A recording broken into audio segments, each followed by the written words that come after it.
भुजंग आसन। भुजंग का अर्थ है नाग या कोबरा।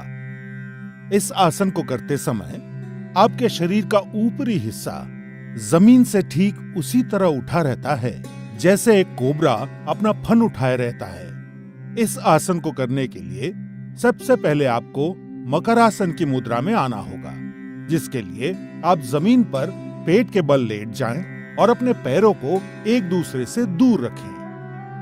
अपने माथे को अपनी हथेलियों पर रखें और अपने शरीर को आराम दें। अब मकरासन से आगे बढ़ते हुए अपने दोनों पैरों को आपस में जोड़ें और अपने हाथों को सामने की ओर खींचें। अपने माथे को जमीन पर रखें। अब अपनी हथेलियों को अपनी छाती के समीप रखते हुए अपनी कोहनियों को उठाएं। एक गहरी सांस लेते हुए और अपनी ठोड़ी को ऊंचा करते हुए अपने शरीर को नाभि के हिस्से तक जमीन से उठाएं। ध्यान रखें कि आपकी कोहनियां आपके शरीर के सीध में रहें और आपके पैर इस तरह तने हुए हो कि आपकी कमर पर अत्यधिक तनाव महसूस ना हो।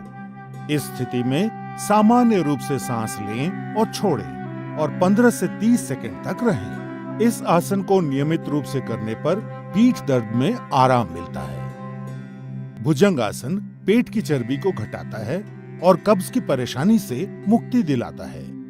ये आसन सांस संबंधी तकलीफों को दूर करने में सहायक सिद्ध होता है। हर्निया और अल्सर के रोगियों और गर्भवती महिलाओं को ये आसन नहीं करना चाहिए। यदि आपके पेट का ऑपरेशन हुआ हो तो कम से कम 3 महीने तक ये आसन नहीं करना चाहिए। 15 से 30 सेकंड इस स्थिति में रहने के बाद सांस छोड़ते हुए धीरे से अपने शरीर के ऊपरी हिस्से को नीचे लाते हुए अपने हाथों को सामने की ओर खींचे और पुनः मकरासन की मुद्रा में आने के पश्चात आरामदायक सांस लें। भुजंग आसन तनाव दूर करने के लिए सबसे उपयोगी आसन है। इस आसन को नियमित रूप से करने पर आपका तन और मन दोनों स्वस्थ रहेंगे।